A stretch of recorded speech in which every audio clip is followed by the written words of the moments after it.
Hello guys, welcome to Facts of Life channel. तो ये China का एक स्पेस क्राफ्ट है जो चांद की तरफ जा रहा है। इसका नाम चांगा 6 मून है। और आप जानते हैं कि पाकिस्तान ने भी अपनी एक सैटेलाइट चांद की तरफ लॉन्च किया, लेकिन इसके बारे में जानने के लिए हमें चाइना के इस मिशन को जानना होगा। ये क्या हुआ?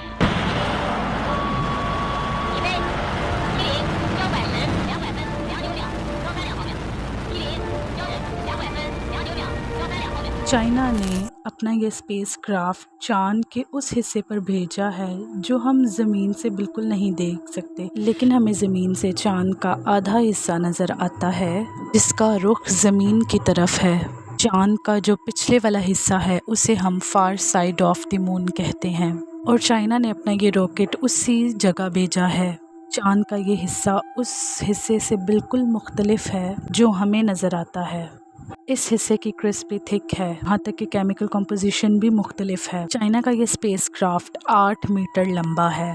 चांद के इर्द गिर्द चक्कर लगाएगा और इसके बाद इसका एक लैंडर चांद के उसी हिस्से पे उतर जाएगा। दोस्तों, इसके बाद ये लैंडर चांद के इस हिस्से में 6 फुट तक की ड्रिलिंग करेगा और यहाँ से 2 किलोग्राम तक के सैंपल्स लेकर वापस आएगा, जैसा कि चांद के पत्थर और मिट्टी वगैरह, और इनको ज़मीन पे वापस लाकर इन पे रिसर्च की जाएगी। रिसर्च में 2 महीने लग सकते हैं। हो सकता है कि चांद के इस हिस्से में बर्फ़ मौजूद हो का हमें इल्म ही ना हो, इसीलिए ये मिशन बहुत ज़्यादा इम्पॉर्टेंट है। चाइना का ये भी प्लान है कि 2030 तक कि ये चांद की तरफ एस्ट्रोनॉट भेजेगा और 2035 में ये एस्ट्रोनॉट्स के साथ रशिया के चांद पे एक मिशन करेगा। इस वक्त अमेरिका और चाइना में एक कंपटीशन चल रहा है। दोनों मुल्क चांद के साउथ पोल में एक बेस बनाना चाहते हैं और इसीलिए चांद पे रिसर्च करने का इन दोनों मुल्कों में मुकाबला चल रहा है।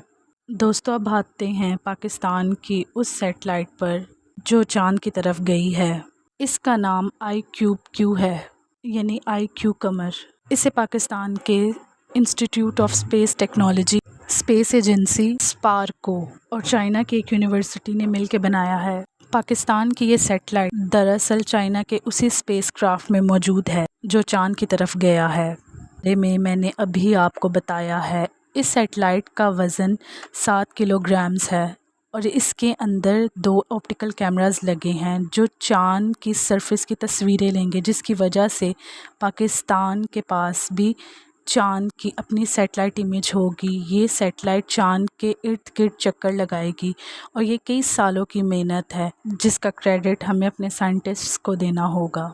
दोस्तों, चाइना के स्पेस क्राफ्ट में पाकिस्तान के अलावा फ्रांस, इटली और स्वीडन के भी साइंटिफिक इंस्ट्रूमेंट्स मौजूद हैं, यानी चाइना के साथ दूसरे मुल्कों यानी जैसे पाकिस्तान ने कोलैबोरेशन की है।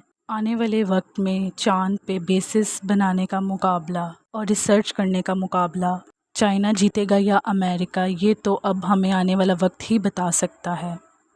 अब हम भी देखते हैं कि आने वाले वक्तों में ये मुकाबला कौन जीतता है, चाइना या अमेरिका, कौन सबसे पहले चांद पर अपनी जगह बनाएगा। अगर आपको ये वीडियो पसंद आई है तो don't forget to like, share and subscribe to my channel.